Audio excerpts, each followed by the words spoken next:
We've called it the Rainforest Cafe Adventure. We've called it the Hobby Lobby Floral Aisle Explosion. Some say it's Broccoli Mountain. The long-awaited upgrade, quote-unquote, for Splash Mountain, turning it into Tiana's Bayou Adventure, is almost here. But folks, the scaffolding now removed has guests wondering what in the world they're looking at. The outside, the exterior of the new attraction has many people saying that it looks like Tafiti's posterior.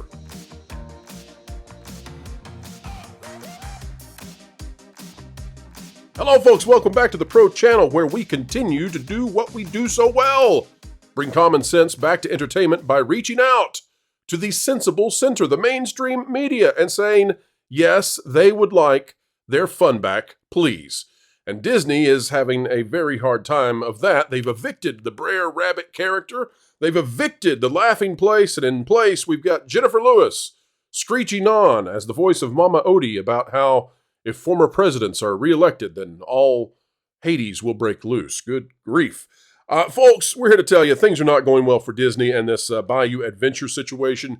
It's so bad that they may reopen the ride unfinished. And not only that, but we are also looking at a situation where, well, let's just say that people are not okay with the way this attraction looks, especially at night.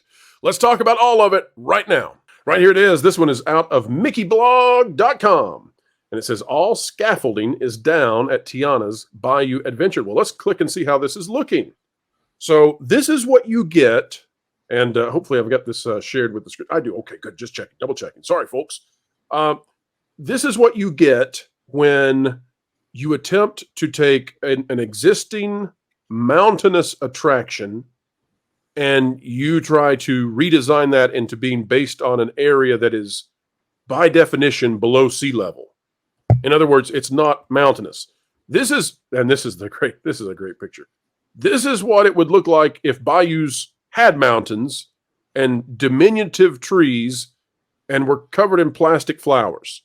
Like, this has no resemblance whatsoever to a bayou. There is no person, like if the name Bayou was not in this attraction, there is no person who would look at this and think, oh, that's a bayou. This is the kind of amalgamation of disparate contacts smashed together that just leave you with Broccoli Mountain. This is the Hobby Lobby Flower Aisle Explosion. It's not this even is melted cheese Cafe Adventure. Yeah, it's moldy. It's a moldy cheese ball. I know what this looks like. Hold on. I think I know. They might be incorporating another IP into the park here. Oh, there you go. Oh no! Why you got to talk about my boys like that? Wow. No, you should put them in front of the mountain. Yep. Probably attract more tourists. Nope. Exactly. Nope on this whole thing. I mean, these people spent I don't know how long in New Orleans and the Bayou, and still couldn't get the Bayou straight. New Orleans, which is below sea level, supposed to have a mountain in it, and hardly any really tall trees in it. I mean, it makes zero sense, but they didn't learn anything. Lorena, weren't they testing this yesterday? Yes, they were. They were testing it yesterday. They were sending down flumes about every 30 seconds, and they had a gaggle of Imagineers there as well, who ironically stopped talking when I came by with my gimbal. This is what it looks like at night. This is Chip and Company sharing this. This is what it looks like at night. I don't want to show you what Splash Mountain used to look like because it's glorious compared to this. This just doesn't work at all. This is sort of like if you took Big Thunder Mountain Railroad and said, let's make that be about Kansas. You just can't. And so here's what we have. We have the result of DEI on the parks. Because why is it they decided to transform Splash Mountain, which according to polling is the most popular attraction on the planet, still available right now in Tokyo Disney? Why wasn't they tried to transform it? Well, because during the Summer of Love, they wanted to prevent Disney Plus from being the target of boycott. And so this was the pound of flesh they were willing to throw on the altar. But what that means is you don't get, and folks, this is the most important part you should listen to. You don't get a grandiose Tiana's attraction that is authentic and matches the world in which she inhabits.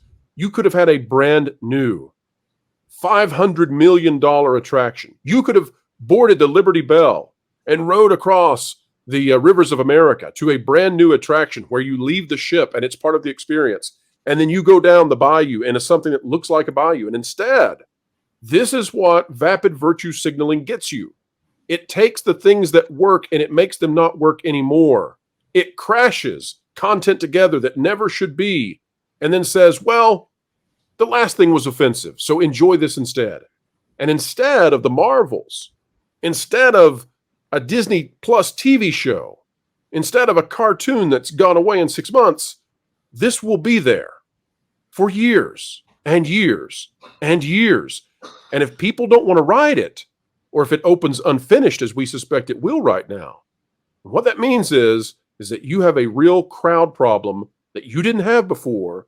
You have just exacerbated your issues with customer service at a time when the Disney parks, and we'll get to this soon, are essentially subsidizing the entire company. Panel.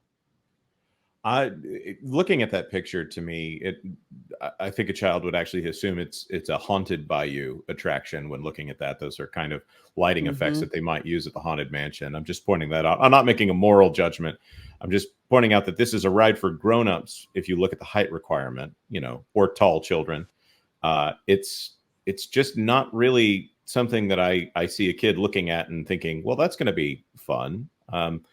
There's some chance, I suppose, that a brave child would look at that and say they want to do it. But why would you take a princess ride that is supposed to be a princess that appeals to a large amount of children and say, oh, by the way, you need to be at least, 52 centimeters, 52, in order to ride this. And also it's going to have some weird lighting effects in the evening. This whole thing doesn't make sense to me.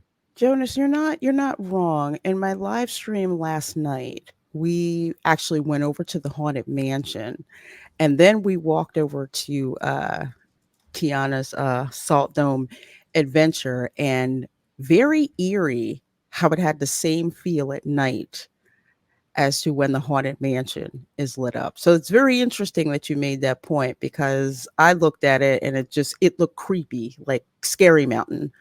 Nothing like upbeat and fun about it until I heard the Almost There music. And by the way, everybody, there, when you go into the new scene at the end, it's an all new song. It's an all new score. And before you get excited about that, I don't think that people get on the Little Mermaid ride hoping for brand new songs.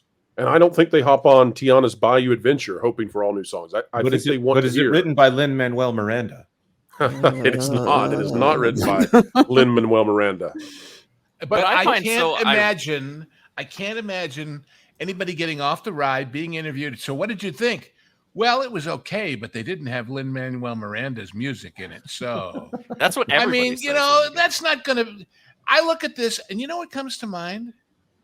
The Mexico Pavilion at Epcot, and what we're going to do. We're going to do the Blue Bayou from Disneyland, but you're not going to be able to go into it and eat. You're just going to look at it while you eat from across the way. This looks like something you might find interesting to look at night with all these lights on, but that makes it the dancing waters at the Disneyland Hotel, not something you participate in. Now, let me show you all, and I think this is going to the detractors who might be watching today, the haters, and we'll convert you. Stay right here, folks. We'll bring you to our side. Logic and truth are contagious, but they're even going to have a very difficult time with what we're about to do. Panel, I'm about to show you what Imagineering of old was capable of versus today. So everybody, look at the image of what Tiana's Bayou Adventure lit up at night looks like right now. Folks, this is what we lost. This is Splash Mountain. This is its lighting at night. This is what we once gazed upon when we spent so much money to go to the theme parks. That is the difference in how good it was versus what we have. Okay, it's not multicolored, but it looks pretty cool. Everybody see the difference here? It's astounding to me, the difference in the quality. There's no rainbow vomit all over the place. Right. Not that. But what is so funny to me is that this is consistent with Disney. This is straight from their playbook of favorite things to do, which is take something that people on a very wide scale already love. And they're like, hey, you all really love this thing. You know what we're going to do? We're going to take it away. We're going to replace it with something that you don't like. And then they have no idea what to do with themselves. So this is them shooting themselves in the foot. And it does a disservice to not just the people that were fans of the thing that existed before, but to people who are genuine fans of Princess and the Frog and, you know, fans of Tiana and everything that came with that film, which was a fantastic film, by the way. It has some of my favorite music in Disney's animated history. Part of that's also Keith David is God tier. Oh, wow, yeah. But they're doing a disservice to these things. It's like you're going to put this forward. You're doing this in the name of diversity. We want more representation of this. Like, look, nobody had a problem with Tiana. People love Tiana.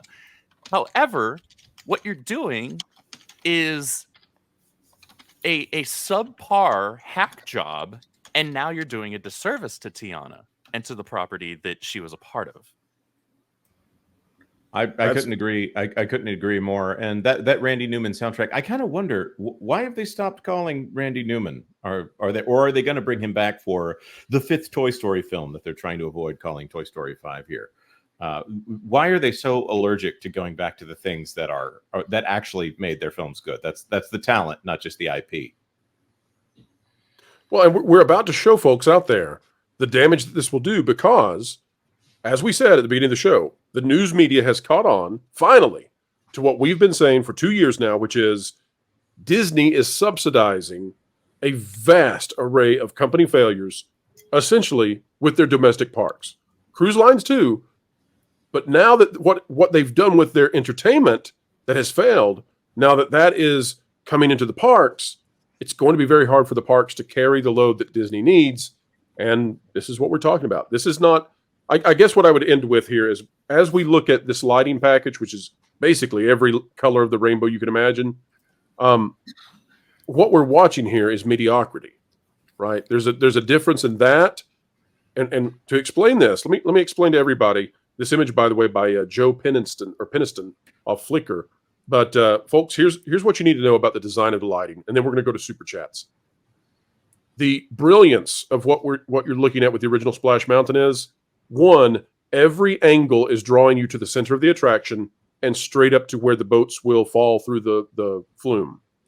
The other thing is that it sets your expectation that being on this ride, you are going to be part of the critters because the briars are larger than life, and there's a tree stump that's at the top of the attraction, which points to this idea that this is just a hill. This is a hill in southern Georgia, right, with the red mud clay and all of that. But all of the lighting is drawing you up into a verticality. And it wants you to be in that verticality because that's where the kinetic energy is with the fall. And it wants that flash of light, by the way, as the guests go down that flume, because then that makes you go, oh my gosh, I've got to ride that. And the issue that we now have is utter mediocrity because now nobody knows what to look at. There's nothing drawing your attention. It's just weird, cheap amateur hour at Vegas is what I would describe. That weird light blue on the right. Yeah, the weird light blue on the right. They want us to look at the water lilies over there, right? That's the whole point here. And so far, they haven't even put any sparkly, diamondy stuff on that tiara up there as far as lighting at night. Yeah. And as far as the concept art goes, I think they're just going to put a spotlight on that thing, which spotlights and wireframing aren't exactly the best combination. The outside of the ride now, it just looks like the outside of the House of Blues at Disney Springs, if you've ever seen it. Oh, that's a great comparison. That's exactly. I had not thought of that. It's because the water tower. Yeah, the water tower. It didn't hit me until I was there last night, and I'm looking, and I'm like, what's this creepy looking thing? There's nothing sparkly on the tiara. That's exactly what it looks like, and yet reinforces to me yet again, they have traded authentic Black American culture, authentic Americana for a piss poor interpretation of Princess and the Frog. Let me put it this way. Not only is there not even the slightest semblance or even the bare necessities, I might say, of a Bayou, there isn't even a Bayou in that bare necessities. It's just not there. And the reason why that original lighting on Splash Mountain worked is because it didn't have to be 43 colors, because you could see the Georgia red stuff there. Red Clay Hills of Georgia. Yep. The white lighting or the slightly orange lighting accentuated what's there. But when all you have is a pile of, by the way, plastic stuff that looks to me like it'll fade big time in the sun in Florida. Oh yeah, if Pandora is any example, yes, that stuff is going to fade. So in the daytime shot, and you see all that green intensity and almost artificial. Well, yes, artificial. That's not going to stay that green very much longer. It's going to go grayish. I'll also point out this is another problem with Disney taking so long to replace things. This in the actual building phase has gone quickly, but when Disney takes forever to build something, that raises the probability that it's going to be broken before it ever gets to release day. And folks, we are done with yet another excellent video. Sometimes people say, well, Pro, why do you call every video excellent? Well, it's because you're here with us. You bring the excellence. You are the gigawatts, and we certainly do appreciate you folks. Join the community, by the way, of people who think just like you. Subscribe today, and you know what? Click that join button. Become a member. It's the price of a soda per month, and we will provide you with all sorts of member-exclusive content as a result. Like, share, and yes, you already know, subscribe. And folks, we do appreciate your comments. Wherever you are and whatever you're doing, keep learning, keep growing, and keep having fun.